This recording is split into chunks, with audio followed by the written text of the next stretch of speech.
Yeah. And we are live. Hello, everybody. Welcome back to the channel. This is, not the normal scene. I don't normally do live streams on this channel, but I'm joined by Tristan_03. Brilliant channel. One of the, in my opinion, best Palace YouTubers out there. Go subscribe to his channel and subscribe to my channel. The reason why I've done this live stream is because I think the game on Thursday is quite pivotal towards our season. If you remember rightly, I did a preview for the Brighton away game last season because I thought it was like a really important game, and I think this one is as well. So first of all, you're right, Tristan, mate. How you doing?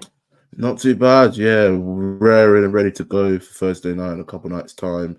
Brilliant result on Saturday. It wasn't amazing, but we scored some goals and we got a win at home and we got 3 points in the first time in 9 matches. So it's starting to put a smile on my face to end 2023 and hoping we can end start 2024, I should say, on a positive note rather than a negative. Yeah. So first of all, Happy New Year, everybody watching. Yeah, Happy New Year. And hope you had a good Christmas. Now, talking about the new year, obviously we're now in 2024. We are unbeaten in 2024, which is something I don't think I'll be saying for long. But let's talk about 2023 because I think as much as other Palace fans will think this, 2023 was a bad year for the club. Do you agree, Tristan?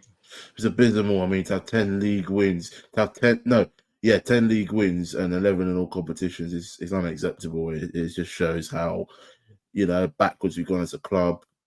The lack of ambition really showed in that as well.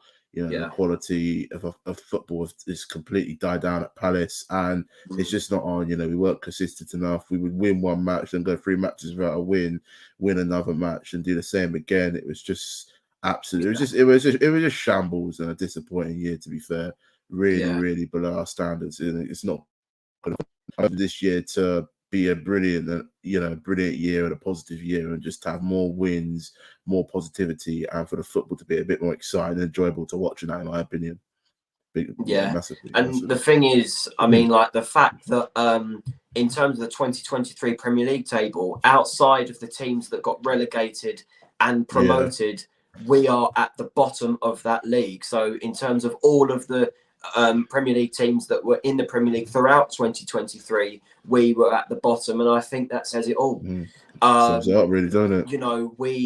I could go through every month of 2023 and cherry pick a bad moment. Like in January, the 4-0 defeat to Tottenham, the losing in the FA Cup third round to bottom of the Premier League, who ended up finishing bottom of the league. And their manager at the time, that was his only win in the job. February, you just think of the 96th minute equaliser from Brentford. You think about the dominance from Brighton at home, even though we did get a point in the end. That wasn't a very good match. In March, you think about the 1-0 defeat away at Brighton, the sacking of Patrick Vieira, the 4-1 defeat away at Arsenal. In April, I mean, it was mostly good, obviously, with Roy Hodgson taking over the club, with the late winner against Leicester. I think that kept us up last season. Big time. Because I think if we'd have gone into the Leeds and Southampton game after a 1-1 draw at home to Leicester, I don't think it would have had the same effect. I think the players were playing just out of sheer adrenaline, to be honest. Not really a bad moment from April. I think that's the only month where it was. April was the only high for us this year, I'd say. April was the only really acceptable year. May, we had the 1-0 defeat to Spurs, and then we had, at the end of the season, we had the lie, which was that the club is going to be taken to the next level. And then again, I think I believed it when it was said. I was there, you was there, 26,000 people were there. They witnessed it.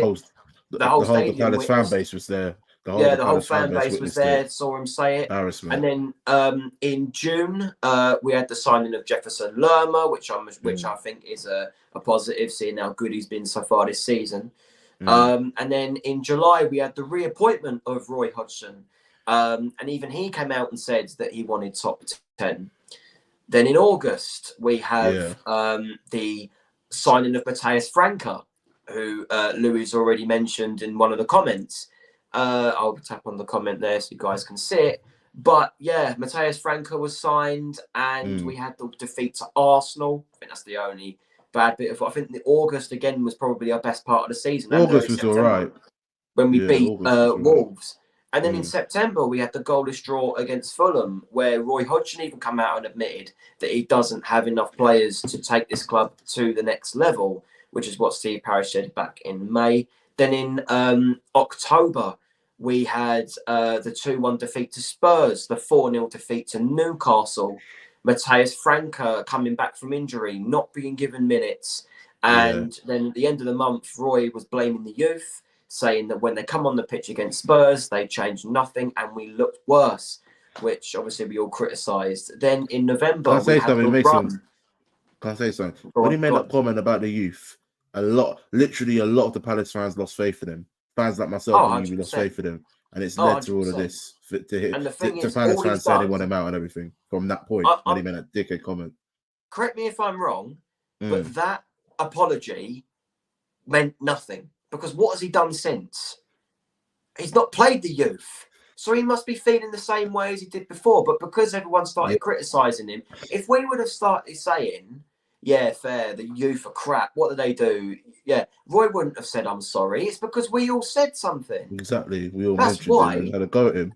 Yeah, exactly. And then we go into November where we had the 2-0 win away at Burnley, and then we had the really bad run of form where we were losing game after game, losing to Everton, Luton, getting the draw against West Ham where we weren't at our best at all. And West Ham fans would have been more gutted to drop 2 points there.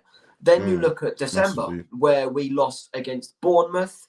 We lost against Liverpool. I mean, the Liverpool game was okay. The only high, really, of December was two things: the draw at Man City and the win against Brentford. And then obviously you've got the dropping of 2 points against Brighton and the defeat at Stamford Bridge. And out of form Chelsea side, where massively. We didn't play all that well. And all the fans wanted Roy out. So, really, I think in terms of us in the Premier League, I think in terms of us in the Premier League, I think 2013 was our worst year, really, because we just come up and we won like 2023, mate. 2013 was a good year. We got promoted. I mean, in terms of us in the Premier League, I'm not talking about like us in the Championship, because that was brilliant. But in terms of us in the Premier League, 2013 weren't great. Not just because we was in the Prem for only 3-4 months in that time, but we won one game in 10 in that run. Then we looked like we was going straight back down again. That makes sense. You know, that wasn't a great year, but I mean, in terms of a full year in the Premier League, 2023 I think has to be one of the worst years, if not the worst. I mean, a combined 5 months of no wins just tells you all you need to know. So that's just the briefing of last year. Hopefully we can go into 2024 with a lot more optimism. I'm aiming to do so until Crystal Palace show me a reason not to be optimistic. I'm going to stay optimistic for the rest of the season and the rest of the year. Anyway, we move on to the win at Brentford. Now, I think we ended 2023 in a way in which 2023 didn't go, which was well. You know, we got the 3-1 win against Brentford. Now, I'm not going to lie, I didn't mention this in the vlog, but I missed Lewis Potter's goal because it was so early in the game. I needed the toilet when it was kick off, and I went, I've got to go down quickly. And I got a buzz on my phone, and I was like, 1-0 Brentford. It's weird because I couldn't even hear anything when I was going to the toilet. And then I looked, 1-0 Brentford. I thought, that can't be. It must have been disallowed or something, because the Palace app don't know about it. But yeah, we fell behind, and I was thinking, are we really going to do this? We're going to lose against Brentford at home, an out of form Brentford with 8 or 9 injuries. And that is the point I want to come on to, because even though we did beat Brentford and it was a break in the losing streak, an unbeaten streak at home, would you argue that it was just because it was a really weak side that we got the win? Nothing to do with what the manager did? I'd argue a few things. I'd say the reason why we won that game is because we went a goal down and there was the little bit toxic fans were calling for Roy's head. And you could hear the frustration within the home crowd when they scored, the boos and that as well. And then you had some fans trying red and blue army, and I think that kind of helped as well. The fans getting behind the team whilst, losing 1-0 to a Brentford side who have a lot of injuries and that. And, the fans really pushed the team on, especially us tackling the Homestead end in the first half. I think that's, that was a massive benefit for us. If we attack down the other end, would we have been 2-1 up? I don't think so, because it's really quiet. With the Homestead, when there's that drive, there's that passion and desire, there's that encouragement from supporters where I sit to drive that team forward. And that's why I went 2-1 up at half time. I also look at Brentford, and I thought they were crap defensively, and I thought their goalkeeper was rubbish. Flecken, he's one of the worst goalkeepers in the Premier League, in my opinion.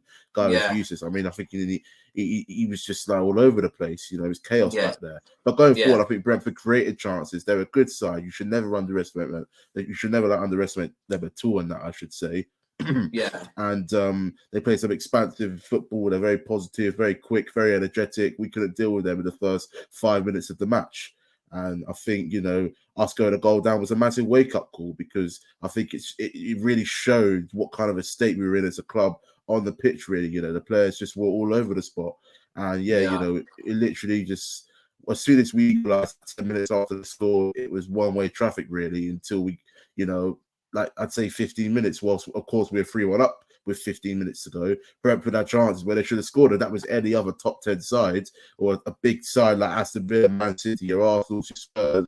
We would have, in my opinion, not be walking away with that 3 points in that, to be fair, because we were very open defensively. I thought we put up a good fight second half defensively, but Brentford had chances, man. So it was a weird one, because we were just crap to start off with, and then we hit our stride during the middle of the match, and towards the end we got a little tired in that. And I think Brentford were just awful defensively, like I said. But we got a lot to work on, man. It's a clear sign we need new players. It's a clear sign on Saturday's performance that our squad was feeling on ice, and certain players aren't at their best, really. Do you know what I mean? That's what I would say. I mean, the thing is with it is that the reason why I said that it had nothing to do with what the manager did was purely because,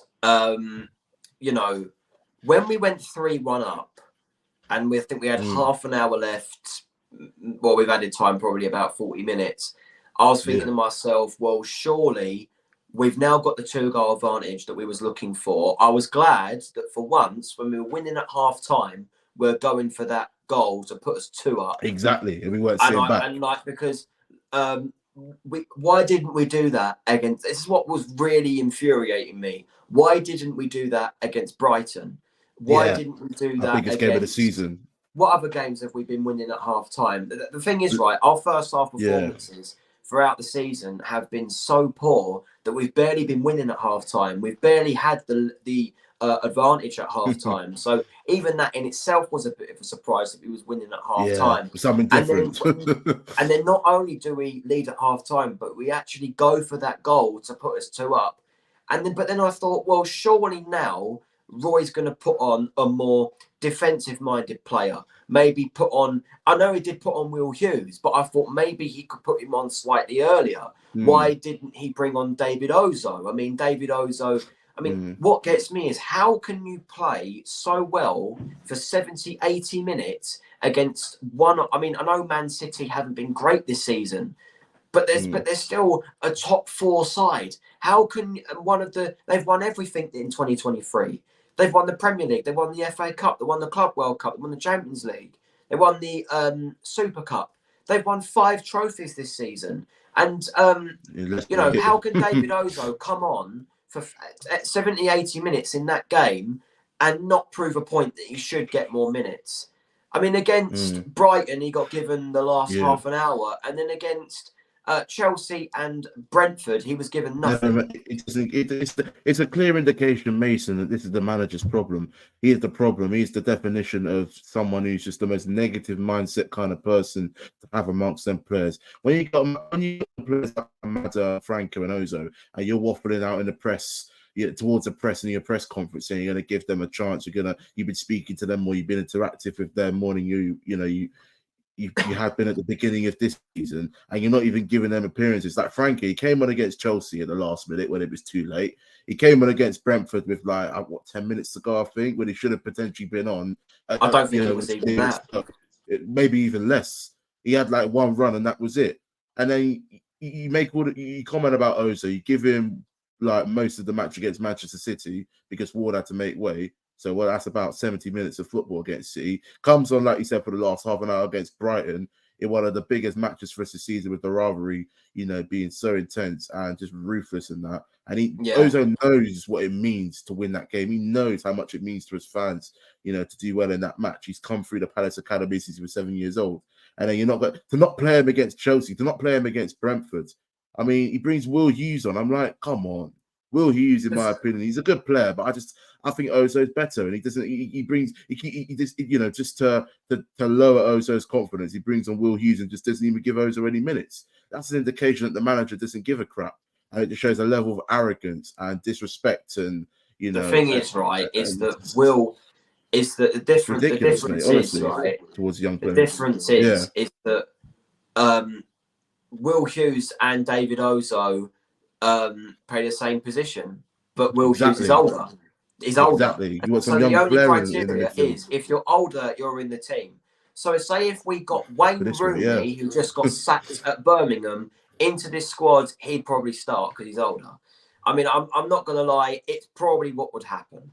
Now, oh God, you're not wrong. and the thing is as well, is that we looked at 3-1. We looked so defensively open, it was a joke. How Wissa did not score inside the 6-yard box. It was just a tap in at that point, right? Yeah, no, that was one of the misses of the season. I'm telling you now, any other team, even if it's a Sheffield United or a Burnley, that is going in the back of the net. I don't care what anyone says, right? No, it would have, yeah. It was a horrendous miss. If that was Mateta or Edouard doing that, I'm saying you're never playing for Crystal Palace ever again if you're missing that, right? Yeah. So, you know what I mean? And even when that happened, I looked over to the bench and Roy just went and sat down and whatnot. It's body language. We've got a comment here from Ben and Stan CPFC. I'm a massive fan of your TikTok, by the way. Brilliant. Cut the Palace fans. But he's put, to be fair to Roy, he did call the fact that the team has a lot of goals in them. He called that ahead of the Brentford game. Sorry. But I do wish he demonstrated how he has a broad quality squad to play. Yeah, and that's the point we're trying to make. The thing is, we do have a good set of experienced players. We're not saying that we're not saying that Will Hughes and some of the older players aren't good enough, because I think over the course of the season they haven't demonstrated enough to suggest that they're not good enough. Possibly Joel Ward and Nathaniel Klein I can make exceptions with, and we'll get to them later on in the stream. But we're saying that there's youth on that bench that could be needed. A point again, as per Back of the Nest, I watch them all the time, and they said we've got a great academy, a great level academy, but we will never know if any of them can hack it at Premier League level because we've got a manager that will not play them. You got a manager who makes slimy little comments about young players. What's that gonna show down towards the younger players in the academies, in the under 16s, the under 18s, under 23s, under 5s? You know what I mean? If you got your first team manager of Crystal Palace Football Club coming out saying that, and the other crap he's been saying over the last few weeks, that's the thing. He would want to get out of the club. Again, I'm not blaming Palace social media for any of this, but when a youngster scores, I think there was I mentioned this before on your stream, Tristan, but there was a youngster who, for either the under 23s or under 21s, had a brilliant month and scored so many goals, so many good quality goals as well. And the Palace thing is saying, "Oh, look at this player, he scored this many goals," and you read the comments and you're like, and everyone's like, Roy's never going to play him. You forget we've got Roy in charge and all this and that. So what's that saying? Read the room. No one's happy. No one's happy about this club at all. I heard via a report that apparently Steve Parish wants to keep Roy for the rest of the season still. Why? That's his aim. It's not. He's not going to get us top 10, Mason. It's the club's aim, and like you said to me before during the stream, I can't remember what it was. Roy's aim was to get top 10. We're not going to get top 10 if Roy's in charge between now and the end of the season. It's going to be, I'd say, maybe a 12th to 15th finish. You know, that's not the next level. That's not the next level. Parish coming out at the end of last season saying, "Oh, I'm just being realistic, mate, at this rate." You got Parish coming out at the end of last season saying we're going to go to the next level. That's not the next level. That's worse than where we finished in the past 2 seasons. I mean, we finished 11th last season, 12th the year before, and the year before that. Obviously, the season in the 21-22 season, we should have got top 10, but we bottled it because we just dropped too many stupid points. But it's just ridiculous, man. I've had enough of it. Yeah. Anyway, Roy's here to stay. Unfortunately, sadly, Everton game in the FA Cup. Now, this is something that I didn't want to happen really, because I think me and you could both agree on the fact that the FA Cup for us now is quite huge, because if we get knocked out in the third round on Thursday night, what is the point of our season then after that? What is the point, Mason? What is the point of our season if we get knocked out in the third round of the FA Cup as well? Because as per, we didn't do very well in the Carabao Cup, but that happens nearly every single year. I'm used to that too much. So when the Carabao Cup comes around, I'll be a bit interested in it, and obviously I want us to win when we play in that competition. But I know in the back of my head, we're never ever going to do well in it because we have a lack of squad depth. Only teams with brilliant squad depth and players that are on the bench that can go and play really well have the capabilities of winning that competition. So we know with that one. But we look at the FA Cup and we're like, you know what? We've done well in it before. We made the final in 2016, made the semi-final in 2022. But I thought of a very shocking stat. Since Roy took over the club, so this is from 2018 to 2021, he only progressed us further than the third round once, and that was in 2019. And in that season, we played Grimsby Town of League Two, an out of form Tottenham side, but who were more interested in the Champions League, so they all put out a really crap.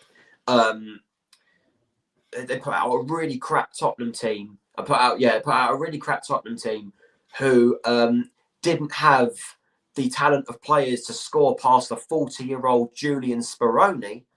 We played him. I think that was his last appearance for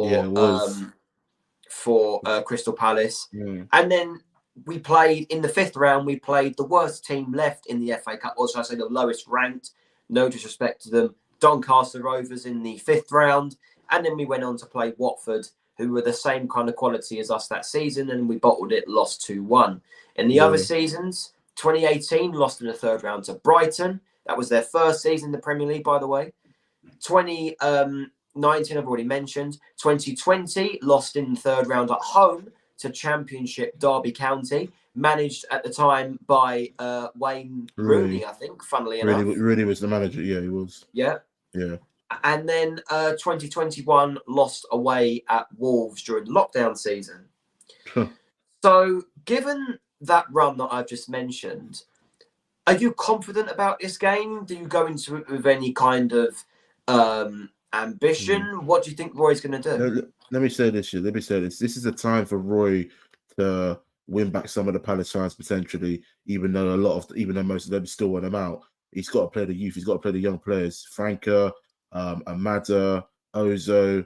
He could even put Adaramola in the team to give him a chance. But we all know he's most likely not going to do that. So he's got to expect. He could be a little experimental. He could rotate the squad. He could, have a bit of experience and a bit of that academy young. Very just like good quality kind of players within the team, and that's what I want to see Roy do. Be a bit positive, be experimental, do something different, not keep it all samey for God's sake, and rely on Elise and Eze to have a bit of magic to pull you out of the hat. Because in my opinion, I think he'll start Elise, but Eze needs to have a rest, man. The guy's, over the last few games, he's clearly really fit. So that's my one point. I'd say he needs to play the youth. He needs to give them a chance. If he doesn't do it this game, he's never going to do it between now and the end of the season. You know, he's never going to give them a chance. He's never going to give other young players like Amado and Franca the opportunity that us fans have been barking out at him for the last 4 to 6 months. Do you know what I mean? He's got to do it tomorrow. Sorry, in 2 nights' time against Everton. Now, I'm confident we can win. Everton, I look at them, they've lost their last 3. They haven't won in their last 4 in all competitions. And, you know, fans aren't happy there. They got to make a long-ass journey on a Thursday night down to Selhurst Park. We played at Selhurst Park where we beat Brentford 5 days ago. And, you know, the momentum and the motivation is going to be with us. And we got to keep that going. We got to, you know, just keep this good form. Well, we're doing 1 game, but if we can win on Thursday night, then it'll be a bit of good form. We could be going in towards the Arsenal match in a couple of weeks' time and that as well. So I'm very optimistic. You know, Everton are beatable. We should have probably been walking away with at least a point when we played them at home last time out in November, nearly 2 months ago. You know, so it's not one of them games that I'm going into thinking we're going to get hammered or anything in that. But at the same time, we got to play like how we did on Saturday, and we got to hit them from the get-go. We got to be on them from the get-go, from the first minute of the match. Not go a goal down and then start playing. We got to be absolutely in their faces. If we can do that, we'll easily beat them. We've done it before to them in the FA Cup, for God's sake, which sent us to Wembley under Patrick Vieira nearly 2 years ago and that as well. So we're more than capable of beating them at home and that as well. If we lose to Everton, I'm not saying Everton are a bad team, they're a good side. I mean, this is a side that beat Chelsea this season, Newcastle. You know, they've won, they've got a very good away record winning against us, Forest, and Burnley, West Ham, and a few other teams in that as well. So they've got some really good attacking players in Neil, Calvert-Lewin. But anyway, my point is we just got to hit them, you know, from the first minute. We got to be right in their faces, man. If we're not, it's going to be a real difficult and miserable evening knowing us. But we got to be ruthless. And we got other players, you know, if he is to start a Madam Franca, they got to step up. They got to really have that spark. You know, the fans got to encourage them and get behind them. Roy's got to encourage them and get behind them and, you know, just be inventive, you know, try different things, like I said. So I think I'm definitely optimistic we can win it. But the question I'd say is what kind of Palace side, you know, is going to show up? Is it the one that lost to Luton, the one that lost to Bournemouth, or is it the one that went to Man City and got into a draw, that beat Brentford, that was superb against Brighton in the first half, that went and beat Wolves? Do you know what I mean? That's my big question. What side's going to show up, mate? The thing is, right, is I've got 2 lineups in mind of Chester Leicester bringing back a really good moment from Frank Lampard there as we talk about Everton as well. Is with Everton in mind, let's talk about them first. Obviously, this season for them has been absolute roller coaster. Didn't start great, picked up a little bit of form, then had their 10 points deduction, which put them level on points with the bottom team, I believe, was Burnley back then. But looking at their recent fixtures, they lost to Fulham in the quarter-final of the Carabao Cup on penalties. Then they lost 3-1 at home to Man City after taking the lead. And you can argue that Man City this season haven't been great, and that is 2 points dropped as far as Everton are concerned. And then there was that 3-0 defeat away at Wolves, which at the time when I was at Selhurst Park and looked at that result, I was actually quite surprised. I thought Everton would have put a bit more of fighting in that game. I was as well. So, and their next game, funnily enough, we have a 16-day break after the Everton game, and thank God for that. I think that's quite a negative as far as Roy is concerned, because I think he'll use that as an excuse. I think when he's asked if he ever gets asked, for example, why aren't you giving Adaramola a chance? Mitchell's been overplayed.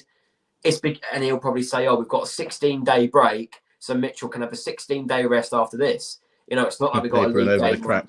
It's not like we've got a league game on Sunday or anything where I need to give him a rest. You know what I mean? So that's where I'm saying I think I've got one lineup where I think what I want him to do and what I think he's going to do, because I don't think he's going to do. My problem is, this is where Roy's a little bit of a bit arrogant, a bit of a mug in a way. You know, we played 5 days ago against Brentford, and I don't want to be disappointed, and I don't want to disappoint Palace fans and upset people and just be a bit negative. But it just wouldn't surprise me if he sticks with the normal first team players, with the likes of bloody Klein playing. You know, you got, I don't know, maybe Hughes or Lerma playing over the likes of Ozo. He'll play Eze instead of Franca, even though Eze is not clearly fully fit, which is what I've been saying for the last week and a bit. You know, and it'll be like, No, because the reason why I think he'll do that, and potentially, is because we haven't got any league game after that for 60 days. If we're playing Saturday, so if we had a league game on Sunday, or we had a Premier League game next Tuesday, he would twist it around. You'd be more confident, but you just got that.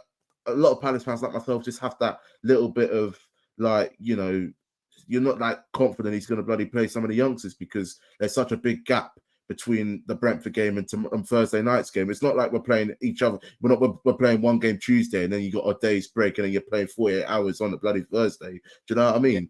Yeah. This guy's not going to rotate the squad, even on him too, but you can just see it. That's what really gets me, because he knows what he's playing at, but he just needs to be a bit more positive and just need to twist it up a little bit and rotate more and just give players a chance. But we know Roy hasn't got that in him based on his reputation and his arrogance. That's a sad thing. Yeah, hopefully he proves me wrong on Thursday. But now that you mention it. The thing is that we have a 16-day break. Everton have a 10-day break after this game. They're at home to a really good Aston Villa side. Interesting game, on the 14th of January. So they might have that game in mind, and that's where I think they may. I mean, it is 10 days, which is still quite a long time, especially for players that are being paid 50, 60 grand a week. Yeah. What's his name? Sean Dyche might go into this with, a different sort of mindset as Roy, which is what I was expecting anyway. Look, in terms of my feelings on this game, is like I said, if we don't win this game, then I don't see what the point of the season is until May. The thing is, I compare it to 2 seasons, actually. The 15-16 season, because not only do we make the final, but our Premier League form in that run was horrendous. But what kept us going that season was the FA Cup. Yeah. The FA Cup that season kept us going, and that's what made Palace fans very optimistic in that run. Same as 18-19 in a way. 18-19, I remember our home form was absolutely rubbish. That's the only thing I remember about that season. Woeful. But we made the quarter-final, which we got knocked out in March, I think. So we only had 2 months to put up with a season where we're like, oh, what's the point? If we lose this game, we've got 5 months left of the season, 4 or 5 months left of the season, and we're just going to be like, oh, where are we? 14th in the league. Oh, hello again. Yeah. Can I ask you something? Know what I mean? Go on. If we lose, are you really confident they sack Roy? Because I think they will, but I don't know. But what do you think? If we lose to Everton, whether it's a close game, it depends what the board's ambition is. Because the thing is about it is Steve Parish apparently has come out in reports and said that he's still aiming to keep Roy for the rest of the season. But before you say anything, before you speak, because I know you've got feelings about that. God. But he is aware of fan frustration and everything else, which in my mind is making me think Roy's on a warning. Roy's on a warning here. Like he's been on a warning for the last month. We think he should be on stronger. I don't think personally that he should still be at the club. But there we go. But you know what I mean? Like he's not Roy in. It's like he's saying, I'm not Roy in, but I'm not Roy out.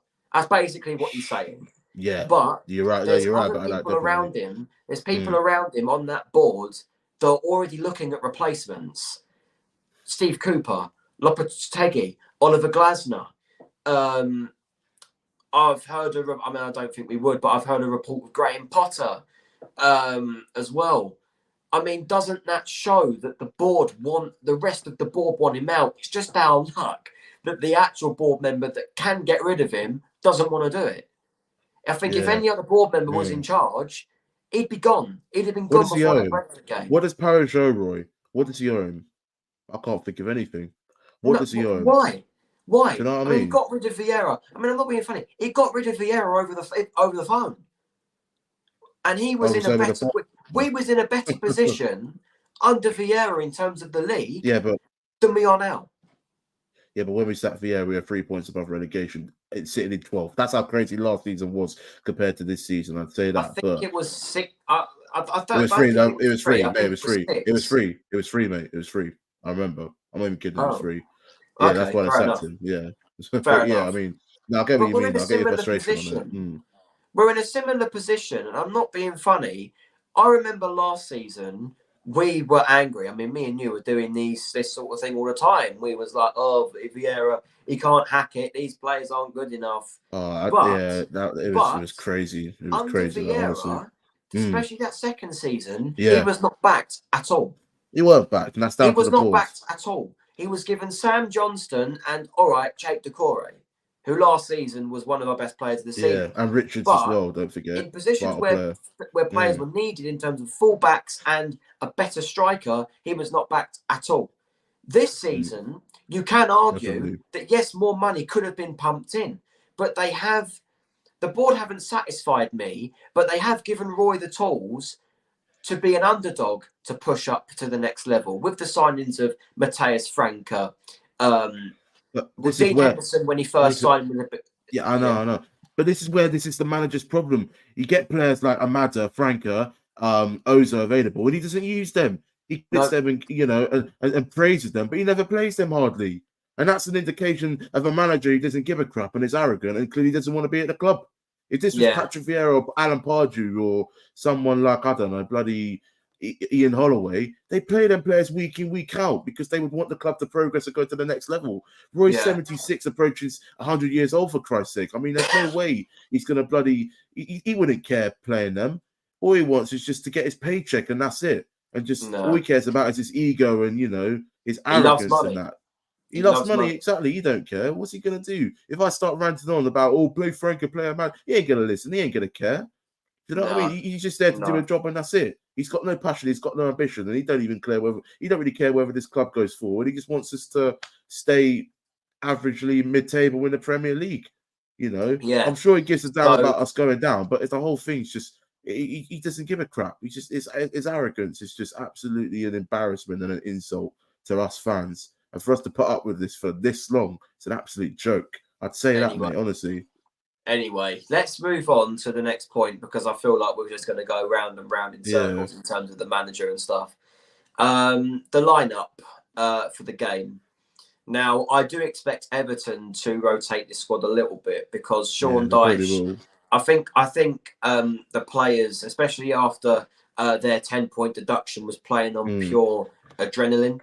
Especially when they got their first couple of wins. They beat Forest, they beat Burnley. They're looking like they're going to be... I think I saw an Everton fan the other day, and he said it's some of the best form he's seen in years in terms of Everton. And then because we got knocked out of the Carabao Cup by Fulham, and then they've had a couple of defeats where they've conceded a few goals, I think Sean Dyche is maybe thinking of giving other players a chance, and that's why I think that he's going to rotate the squad a little bit. But in terms of us, how are we going to contest with that? Now, I remember last season when we lost to Southampton in the third round, and I believe Patrick Vieira only made 2 changes to a lineup that lost 4-0 at home to Tottenham. Yeah, I remember right? That. I think he brought in Will Hughes, and he didn't change the goalkeeper. He played... I think Eze was just coming back from an injury.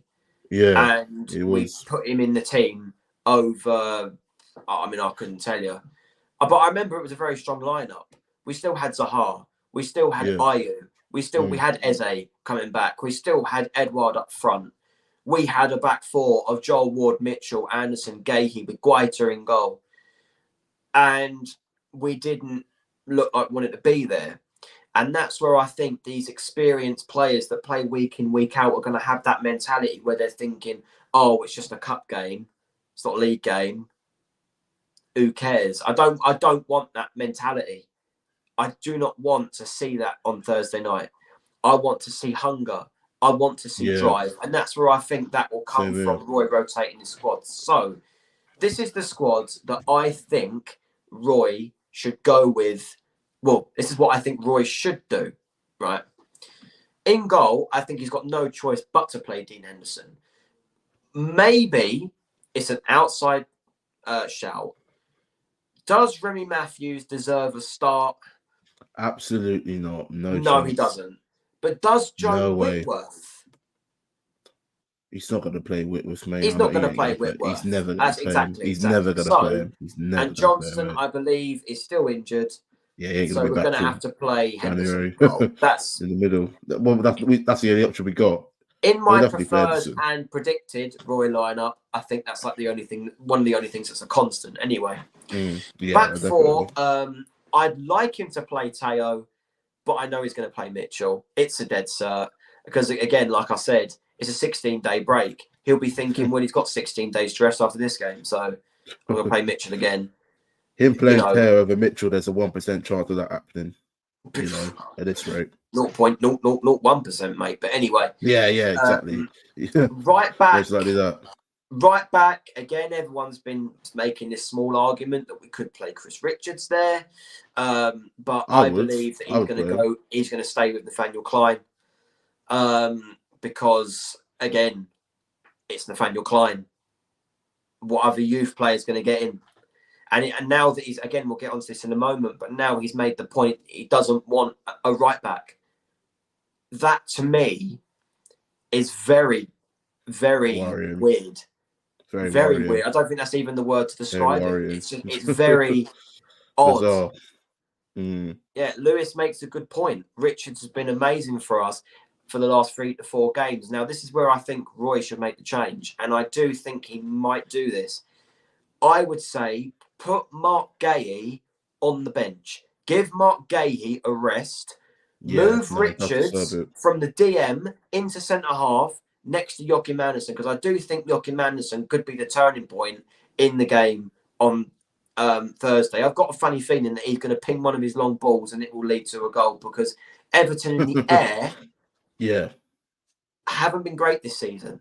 So I think in terms of that, put Anderson and Richards at centre-back together, put Gahey on the bench and only use him if you need to, or if you're defending the lead, just leave him. Let him have a rest. I understand. I don't understand, because I'd like Teo to play, but I do understand why Roy's keeping Mitchell in that starting 11. Yeah. But give Mark Gahey a rest. There are experienced players that are good enough to replace him on the bench, or who have played in this team currently. I think that it's more likely that Roy will take Richards out completely and put in James Tompkins or something like that. But you know what I mean. Put Anderson and Richards together, put Gahey on the bench. Assuming he's going to go for the same lineup that he's always done, the 4-2-3-1, especially this season. The 2 DMs, I would not take Lerma out. I think keep Lerma in there, and then put Ozo in there next to him. Yeah, exactly.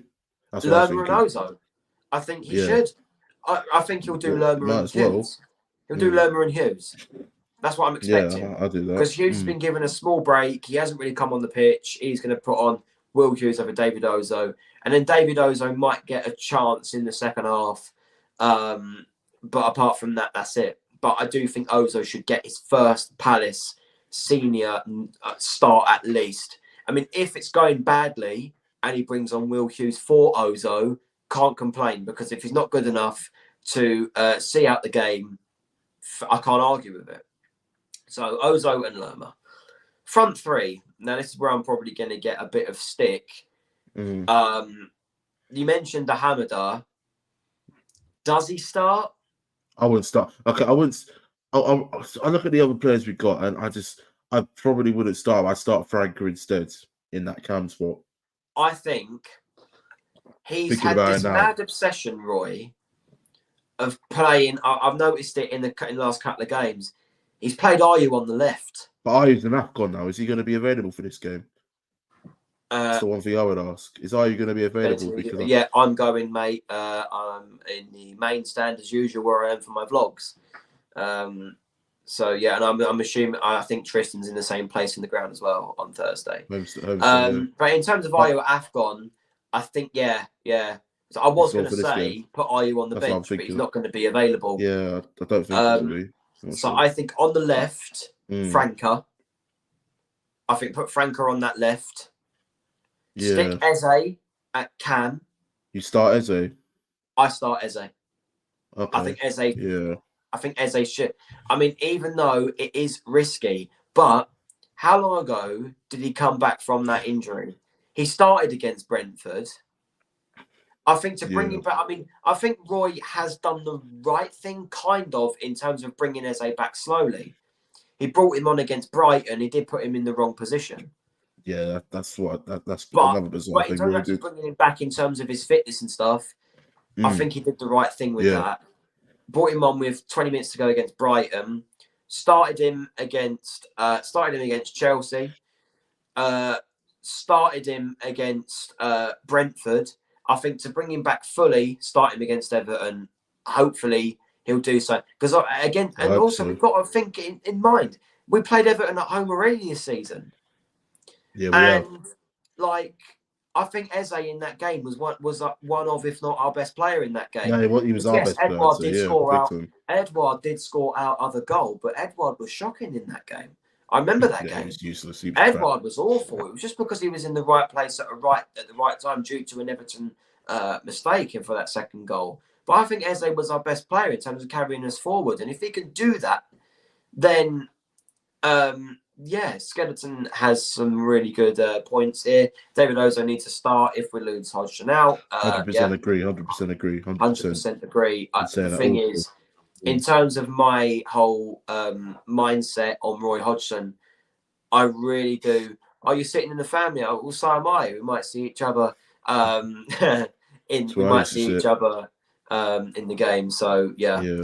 But anyway, where was I? I always do this. Tristan, come on, save me, mate, save me. You were talking about Eze. My position on Roy. My mindset on Roy. Now, my mindset on Roy is 1 win in 12 is a disgrace for a team that wants next level. Embarrassment. I am not going to change it after 1 win. Not a chance. Against a Brentford team that have had bad form and have 8 or 9 players out. No. That was a Brentford team effectively you would see in the Carabao Cup. Right? Pretty much. Right? So the fact that we even conceded in that game, is making me a bit, not happy in a way. But anyway, about my lineup. Franco on the left, Eze. Now, the question is, do we rest Elise with his current form? Not a chance. No chance. No, he's rest Elise. We ain't scoring against Everton. He's been back for less than 2 months, Mason. He's got 5 goals and 2 assists in the Premier League. Yeah. Before then, we weren't scoring front. Ever since he's come back, we're scoring more goals, and he's the difference in our team. Without him, we're nothing. Eze by himself struggles. And that's not down on him. That's the fact that he's got crappy players around him going forwards, in my opinion. So at least he's got to start. No debate I think that would make fans very excited in terms of a front three of Franca, Eze, and Elise. We've never seen that. I think we saw that for 5 minutes against Brentford, where we was already 3-1 up and the game was done. So, to actually put them 3 together in a game that I think is so pivotal for our season, then I do think that would make fans excited. And then up top, I would give Edouard and Mateta a half each. I'd start Edouard. That's what I mean. I would start Edouard up front, see how he does, because he's had his injury. And he was on the bench against Brentford. Roy didn't use him. I don't really blame him for doing that. Because, he wasn't fully fit. We was winning 3-1 anyway. So, I don't blame him for that. But I do think give Edouard a chance up front. And then bring Mateta on if needs be. So that is my lineup. So I'll say it quick. So Henderson, Mitchell, Anderson, Richards, and we're going to play Klein, isn't he? DM, Lerma, Ozo, Franca, Eze, Elise, Edouard. Yeah. Do it. I agree with that team. I'll go with the same team, to be fair. I'll go with the exact same team, to be honest with you. Yeah. Is there anything in that lineup, Tristan, that you change? No, I wouldn't change a thing. That's more of a realistic lineup we should go for against Everton, to give the young players like Franco and Ozo. As much as I want Amada to make an appearance to come on, halfway through the second half or things aren't going well, bring him on at half time. he's not going to be getting in that team going forwards over the likes of Eze and Franca, who play in this position. Do you know what I mean? So that's a perfect lineup. Obviously, no Ayew, but we still got a lot of options available on the bench. We have Mateta and Madza, so yeah. I mean, you think of that bench.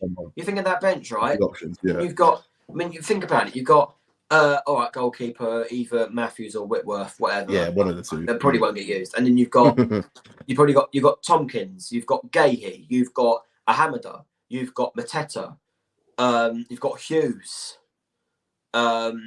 you've got Teo on that bench as well. Yeah, exactly. We do have options to come onto depth in the squad and that, can come on and make a dents in it. Yeah, exactly. Yeah, so I think that is a good. I think that is a good mix for an FA Cup tie. Yeah. I'm not saying to mess about with the team too much, because I think if Roy does what he says, if Roy does what we say too much, then it will lead to us leaking goals left, right, and centre. I feel, but just do a couple of changes that we've been calling for all season. Give us something that we want to see. Give us something that we've paid quite a bit of money for, and we're seeing the same thing. Please, just do what we ask. It will show a bit of positivity and ambition from Roy for once in that. Because you know what? I'm if Matheus Franca plays 90 minutes and he's crap, I'll shut up. I will shut up about it, because I will then say, because you could say it might have been an off night, it might not have been his day and all that. But I would say he didn't play well enough against Arsenal in the league. Then you play the more experienced players in a game like that, when Matheus Franca is probably not going to do much. If he can't do it against Everton at home in the FA Cup, then how's he going to go to the Emirates? We'll have that conversation when it comes. But for now, play Franca. Give him that chance. I want to see him on that team sheet, because I think a lot of fans around me will be so annoyed if we all look at that team sheet and go, "No Franca, no Ozil. Schlupp again." We've got Schlupp. Schlupp as well. I forgot about him. I forgot he was still at the club, mate. And you know what gets me about Schlupp as well? I forgot he was still at the club. Man, lad. You know what gets me about Schlupp as well? He didn't play against Brentford, did he? Apart from when he came on in the last couple of minutes. Roy's probably thinking, poor Schlupp. He came on. Roy's probably thinking, poor Schlupp. That's he didn't get any minutes against Brentford. I want to play him. That's how we felt about Franca all season long. Now, the question is as well, during COVID with the FA Cup regulations and stuff, there was no replays. Does this game go to a replay and finishes a draw? I'm pretty sure it does. They scrapped the replays, mate.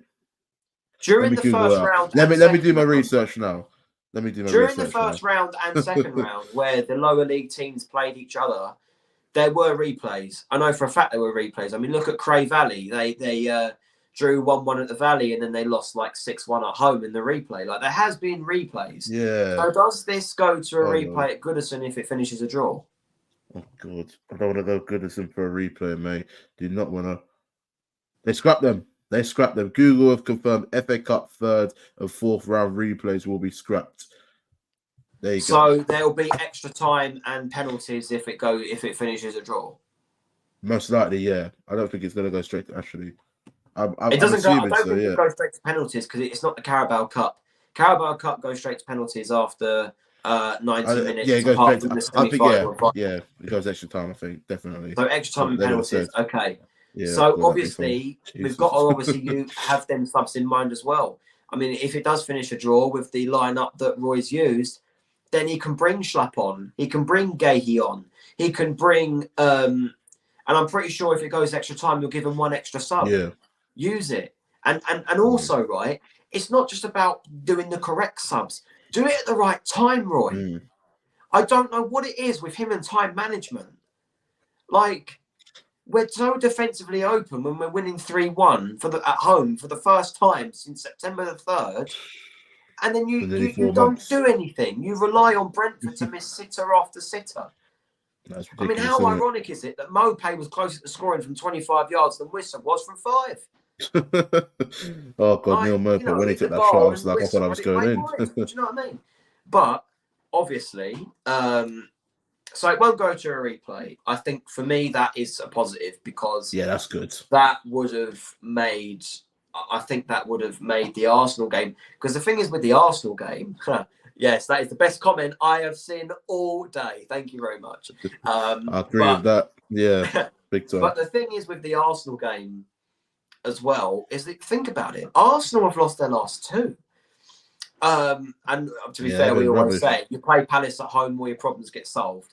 But you know, when you look at that game, if we're looking honestly, if we're looking at a next level season that we're all going on about, then why can't we go out all guns blazing against Arsenal? If they've lost 2 games in a row and their confidence is down the pan, they've got Liverpool at home in the 3rd round of the FA Cup as well. They could easily go out on that.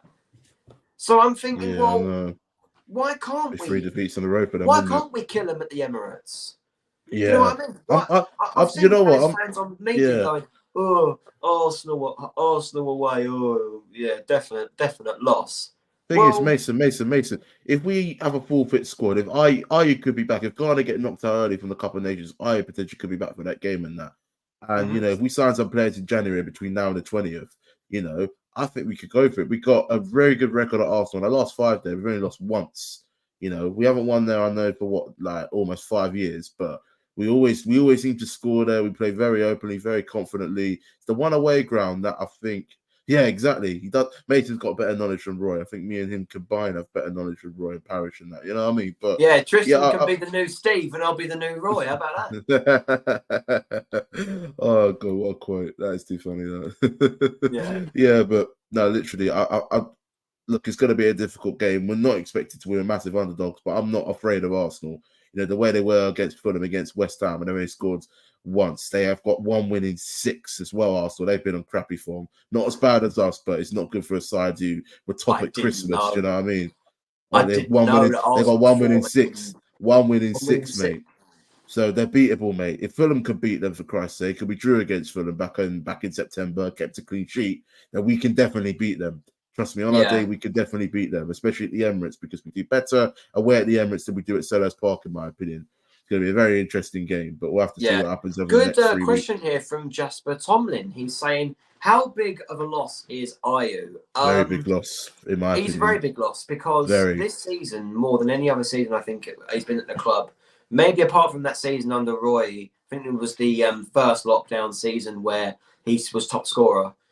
The year before, I think, is not only very good on the ball, which I've always said he's good on ball, but I always gave him that really massive bit of criticism, which is he's never really good off it. Like off the ball, he won't make those runs forward. This season, I think he's done better, and it's not just because he's won 15 more fouls than any other player in the Premier League. But not only that, I think because we've got Eze, Elise, Edouard, Ayew's actually not watched that much anymore.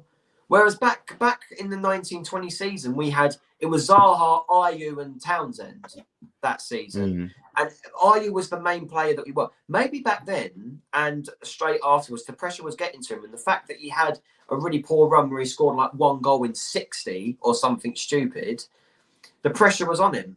But now the pressure's off him, really, because even though he is part of that starting 11, it takes a lot for us to get mad at Ayew now, because we've got Elise, Eze, Edouard that can take us forward. Ayew now strolls around, does his own thing. He does it brilliantly. So I do think that, I know it's not the most technical explanation in the world, but I do think that Jordan Ayew is a massive loss. What he offers, Mason. Anyway. Yeah, I say this. What he offers, he offers a lot. He's been him and Elise have had a good connection over the last couple of weeks, and that getting a goal. Elise scoring twice in back-to-back matches, and Ayew getting 2 assists in back-to-back matches and that as well. His hold-up play, his work rate, his defensive work, and that he tracks back more than any other attacking player in our side. And that his hold-up play, drawing players in. Getting fouled and that, that's what he does best. He's very good at winding the clock down and, just steadying the game up and that and balancing it out. That's what we're going to miss. Because remember the Brighton game when he took Ayew off and brought Eze on, and how vulnerable and how weak we were defensively. And then we, of course, conceded, and Eze making the mistake, costing us the game, and he coming on as a sub. You know what I mean? If Ayew was on the game for that So if I was on the pitch for that game and that towards the end, we would have lost that game because defensively he was offering a lot, and he was literally just like he was almost like the spine between our attack and our defense, in my opinion. To be fair, with the way he was playing, that's how much of a crucial player he is. He's going to be a big loss. Yeah. Fortunately, we're not going to be like 5 games without him. It's only probably going to be potentially 2 or maybe even 3, depending on how long he's there in the Cup of Nations with Ghana. But it's a major loss, mate. I'd say that. Yeah. But now, Tristan, we may need Google to confirm something else, because I'm not even going to read this. Read what Skeleton is, but I'm hoping this is a joke. Oh no! At least they're out for a few bollocks. That's no way. Get Google out now and confirm. No, I don't even need to. I don't even need to go on Google. All I got to do is go on Twitter. If I see anything on Twitter, it's nothing on Twitter. There's nothing on Twitter. Skeleton Ed, right? You just said that I've got great knowledge and stuff, and you gave out really good. Give me a minute. Hold on. I'm going on Twitter now. No, nothing. Oh, thank God. Nothing. Oh, thank God. No, because do you know what, Mason? Can I say, Mason, hear me out. One of my mates who does eagle-eyed, he was saying that Elise went off. Well, he didn't go off. Towards the end of the match, he was holding his hamstring. No, hear me out. This is where it gets interesting. He sort of walked off and he was clapping the fans, and he sort of jogging it off and that. So he looked all right, and they said he was cramp. And I've gone on Twitter. Bear in mind, the Brentford game was almost 4 days ago. Yeah, we would have heard something about it. Now I've gone on Twitter. There's nothing. And if I go on Google News here and that as well, nothing. He's not injured. He's not injured. It would have been all over Twitter, Mason. He's not injured. Another thing that frustrates me about Roy. He's not injured. The thing is that frustrated me about Roy, especially in his first stint, he's not injured. Is that is that back when we had Townsend and Ayew up front, when injured players come out, he used to keep it so hush to the point where lineups used to come out and we used to go, where is he? And then he used to come out at the end of the game, I forgot to say that in the press conference, he's injured. So there might be truth in it. We don't know. He might go back. There's nothing on the news. There's nothing on Twitter. There's nothing. It'd be all over Palace Twitter, Mason. You know me. I love my Twitter. I like looking on Twitter and that. It'd be all over the Palace Twitter news. Be all over, mate. And the fact he's not injured. Because it would have come out yesterday or Sunday. It would have come out. Yeah. I'd say that. Yeah. UK Pat thinks we need to rest Eze. I'm not surprised he agrees with that. I'm not surprised he's saying that because Eze's been playing a lot with an injury over the last 4 games, I'd say. This is where I'm going to be sort of split and undecisive. If he starts him, I can't complain. If he doesn't, I won't complain if he does the right thing to replace him.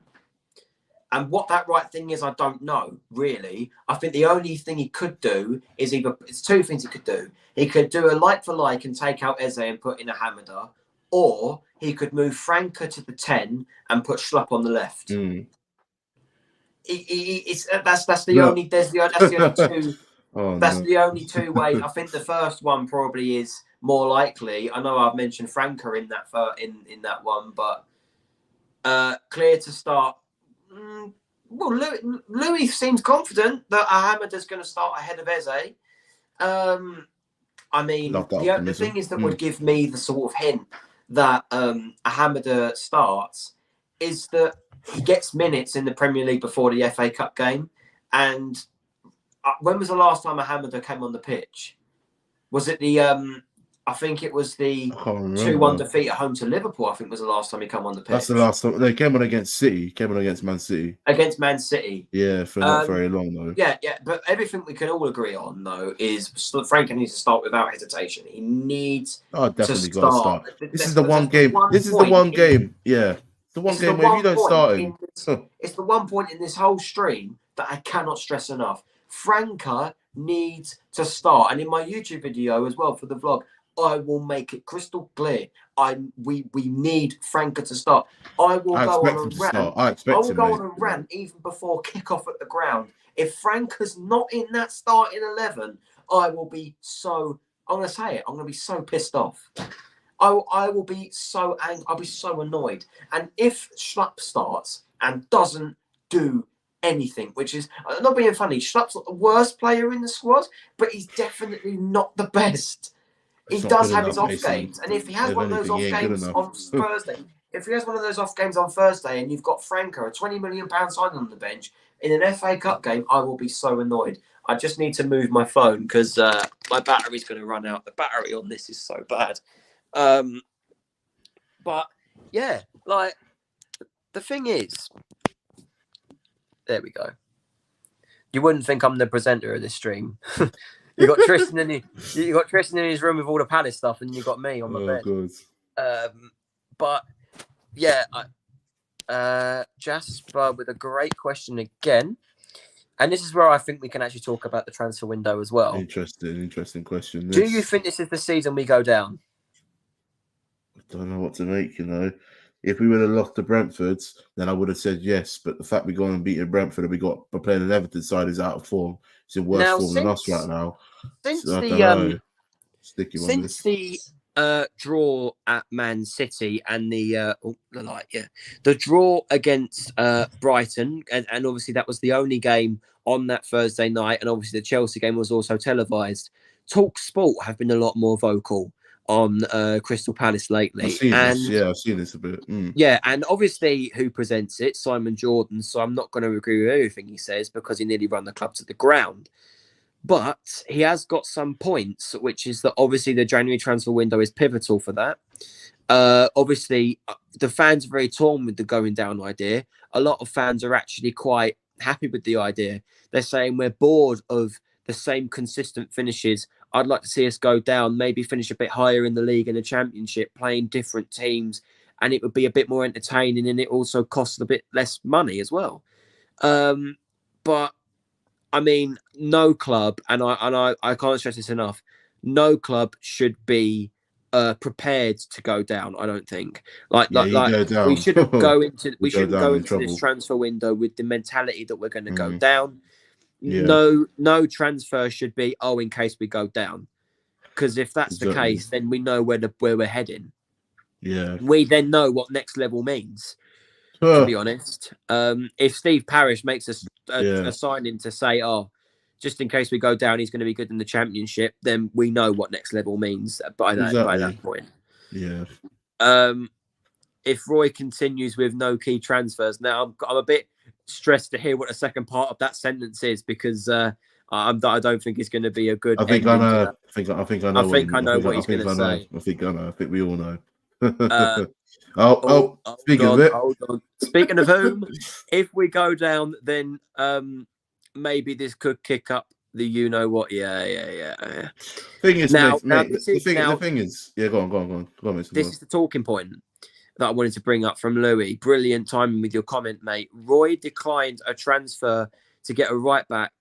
I think you mean in this winter window, not the summer window.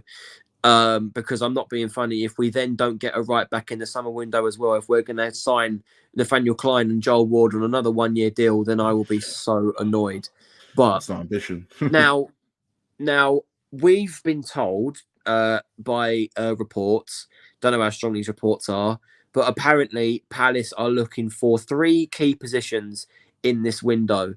And we always said that in the winter window, we need a striker, especially how Mateta looks like he's leaving, which apparently Palace are trying to force him not to, by the way, and a right back. We've always said this. We need a right back and we need a striker. Instead, Palace have gone with 3 positions, which I first of all thought, okay, so they're going for extra for what I expected. But they've gone with 3 positions that one of them I think is necessary, left back, because Tyreek Mitchell's only left back. I mean, obviously you've got Teo coming up, but with Roy in charge, Teo's never going to get a chance. So what I think they mean by left back is an experienced one. I mean, that's the only way. Yeah. But we missed out in that. We missed out last summer. Lewis Hall was there for the taking on loan. And what did we do? He agreed to sign. He agreed to sign for us. He agreed to sign, but what did he do? What did we go? Where did he go? Newcastle. Why? Because they're more ambitious. And yes, they've got a lot more money. Yes, they've got a lot more money. They've got the Saudi money. They've got a lot of money behind them. But what did Lewis Hall do? Went to Newcastle. What has he done so far this season? I mean, he's done okay.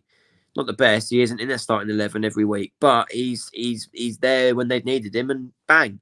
I mean, where's Lewis Hall when we needed him? When Tyreek Mitchell's not been playing very well, Yeah, exactly. when he gets tired out because he's in every single squad, when he's in every single match day squad. Do you know what I mean? We'll probably see him on Thursday, Mitchell. And then the other positions, midfielder and a left winger. Now, them two concern me because you've got two players, especially in midfield. Apparently, Chelsea didn't get Lewis or Palace because we didn't let them have Elise. I heard about that. I mean, it's hard to believe. I mean, if that is the case, then that is the most petty thing I've ever heard. Ridiculous. Roy is allergic to progression, a wet wipe when it comes to his Steve Parish disputes, and a false Palace fan as well as Parish with his ambitions. Well, I mean, that's probably a good summary. But anyway, as I was saying, right, the centre mid, they want a centre mid. That concerns me.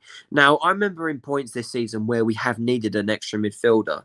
I remember the game against Man City where we literally had David Ozo, who did play really well in the end, and Riedewald in a central midfield against one of the best teams on planet Earth right now, which I thought was a recipe for disaster. But because of Ozo's brilliant first minutes in the Premier League for Palace, really, I mean, he did make a couple of appearances last season under Patrick Vieira, but we didn't really see him that much apart from that. And then we saw him against Man City and we all thought he was brilliant, but we still had Riedewald in there, a player who's been at the club since 2017. He's been at the club now, we're in 2024, nearly 7 years. And, you know, yes, we did need that extra midfielder. Obviously, now Cheikh Doucouré's out for the rest of the season. But we've now got Jefferson, we've got Lerma, Eze, Ozo, Ahamada. All we do, and Will Hughes, if we get an extra midfielder in, especially if we get an experienced one in as well, that tells me that the likelihood of us playing the Hamada and Ozo will go down even more. Yeah, you're right about that. That is the only way that I can thing it. And then left wing. Didn't we get a player that can play left wing in the summer? Oh, what's his name? Matthias Franca. He's more of a cam. I don't even think we signed a proper winger. I've heard he can play on the left. Hence why everyone was saying a possible Wilf replacement. Yeah, I mean, it was very hard to replace Wilf in that window. I know it was. Like, he was one of, if not our best player we've ever seen. Well, he's the best player I've ever seen in my lifetime watching the club. So, of course, it was going to be very hard to replace him. But they replaced him with the guy who I don't deny he does have quality. But we don't see it because the manager doesn't play him. And then if we got an experienced left midfielder in, say if he was the same age or a little bit younger than Jeffrey Schlupp, he's automatically starting over Franca. It's a dead cert. But then you look at the positions that we're not filling. Striker. If Mateta goes, we've got Edouard, that's it. For the rest of the season, Edouard, that's it. I remember once when we had Benteke, that was it, when he weren't scoring enough goals. I mean, yes, Edouard isn't having as much as a bad run as Benteke used to. But it's not good enough to get us to that next level. Edouard's goals alone is not good enough. Up front, anyway. And I do think... we're nowhere near the next level. We're nowhere near the next level, man. Before I head off in like 10 minutes. But we're nowhere near the next level. We're miles off, you know. It's all been a lie. It's just been a load of talk. We can't walk the walk, you know. It's just like... when you say we're going to go to the next level and you're keeping the likes of Ward, Schlupp, Tompkins, that's a load of steps backwards for us, and you're keeping Roy in charge. It just shows, really, it just sums us up as a club that has no ambition. And, you know, we as a club are allergic to progression, not just Roy, we as a club, because it's just been the same thing season in, season out, apart from us going to Wembley a couple of times. That's all we've managed to achieve in our 10-year stay in the Premier League so far. What, you know, we've been in the league for over 10 years, I should say. You know, I think over the last 10 years, it's been failure. It's been 10 years of failure. We haven't succeeded. We've only finished in the top 10 once, and that was in the 14-15 season. Get this, 9 years ago nearly. 9 years. It's not good enough.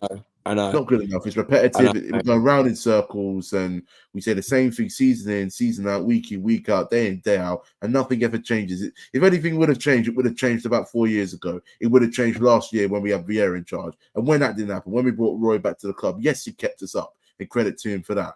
But it's just there's no progress, and it's just the same old bollocks, Mason. In my opinion, nothing's ever going to change unless we sell the club and unless Roy goes, and we have some new owners that have ambition and are just not hesitant, and and are just stronger. That's what I want to see. They've got more positivity, and they're going to splash more money out for us to develop as a club to get the good quality players. Because the other thing I'd say as well, quickly before maybe we discuss our predictions, is that we can't attract no good players. We can't attract no good top players. We can't attract no good managers because we haven't got the money. We haven't got the sustainability. Behind the scenes, it's just all this stuff about we haven't got the money. Right, all this stuff about we haven't got. We haven't got the money. We don't really. We would have spent a load of money in the summer or in the last January transfer window last year, and we didn't. We're in the same situation. But that's what I'm saying, right? Last year, but worse potentially. That's what I'm saying, right? I think this is one of the first seasons where I can categorically say that stadium has been not. I can see a lot of empty seats this season. I've seen a lot More of them usual, quite frequently, right? But every other season, that stadium's been full. And I know, obviously, they lost a lot of money through COVID and stuff, but every other football club did. Stop using COVID as an excuse. I've seen a couple of Palace fans on the media say, "Oh, yeah, but we haven't got the money. Look at how much we lost through COVID." Every single club lost money. Yeah, there was League One. There was National League clubs and National League North clubs going bust. Of course, there were clubs losing money. But my whole argument is, if we haven't got the money to spend in the Premier League, then we don't deserve to be there. And in some games this season, I've seen that we don't deserve to be in this league. And that's where I think that a lot of fans are saying, look, if we did go down, it would be heartbreaking to see, but we'd probably do better in the Championship, even though we lose a lot of players. Us going down, based on our history, us going down would be the worst thing to happen to this club because we wouldn't come up to the Prem for 20 years, maybe even longer. Look at Forest. Took them 23 years to get back up to the top flight. Leeds, Sheffield United, Derby haven't been in the Premier League for nearly 15, 16 years, mate. And I think the whole point about next level, I think this rounds it off before I end the live. What UK Pat's saying, we spend so much towards the stand, mate. This stand, I couldn't care less about the parish stands. It's going to get us relegated. That stand, us building that stand, is going to get us relegated. It's as simple as that. That stand is. I'm the only one who sees it like that. It is absolutely unbelievable that we're still looking raining at the club stand. It's washing it out, man. It's killing us. If I hear that stand, I'm like, get lost. We can't even sell it away at Aston Villa for 3 p.m. kickoff. Mate, what makes right. You said about, you said about 9 years, right? You said about 9 years since we last finished in the top 10, right? Nearly 9 years. Say if come December nothing happens with this stand, it would have been 7 years since the idea first came out. Embarrassing, man. Look at Fulham, the way they put up their stand. Look at Luton building their new stadium. Brentford building their new stadium. You know what I mean? Liverpool putting up 2 new stands in that bloody Tottenham. In that 7-year period. I mean, what's his name from not Eagle-Eyed, Back of the Nest made the point. I mean, I know Daniel Levy and Tottenham have a lot more money than us, but they demolished White Hart Lane and built one of the best stadiums on the planet in the time that we've looked at building a stand. Well, that's the difference between us and Spurs. That's the difference between us and Brentford. Do you know what I mean? Building new stuff, and we're just 5 years behind. We're not 5 years ahead. We're not 10 years ahead. Yeah, it's ridiculous, man. Anyway, like I said, I don't like to go on about the past into when it comes to Palace because it makes me override all the optimism that I have, especially for this game. But I do think that this game is pivotal towards our season. Because like I said, if we don't win this game, it's going to make me think to myself, what is the point of this football club if we're not going to, try and progress in January and then just try and ride out a season with 4 months left and we're not in any cup competition. I mean, the FA Cup does give you great prizes if you win it. Now, I'm not expecting us to win the FA Cup, but I'm talking about principle here. I'd like us to progress into, mate, even if it's the 4th round and we go out in late January, at least we've had a little bit of a cup talking about the cup. I love the FA Cup. Every single season, no matter what position we're in, I've always looked at the FA Cup as something different and something for us to actually go and like do well. And yeah, anyway, I'm going to end the live here, guys. Massive thanks to Tristan for coming on the live. Go subscribe to his channel, Tristan_03. I mentioned it in the title. Go and subscribe to my channel. Massive thank you, guys, as well.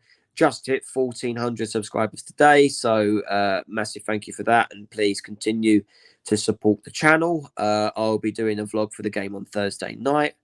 And a massive thanks to everybody for watching this live stream. I know it's a little bit different. Again, like I said, if it goes well, I'll make more of these in the future, and I might do a few call shows. So people who commented on this game will have on this video will have the chance to come speak with me, who has apparently got more knowledge than Roy. I can quote that from the comments. And yeah, so subscribe to my channel, subscribe to Tristan's channel, and we keep the faith for Thursday. That's all I can say. I hope. Yeah. So thanks, Tristan, and I'll see you later, everybody. Take care, people. A little bit, Mason. See you, mate. See you lot. Bye.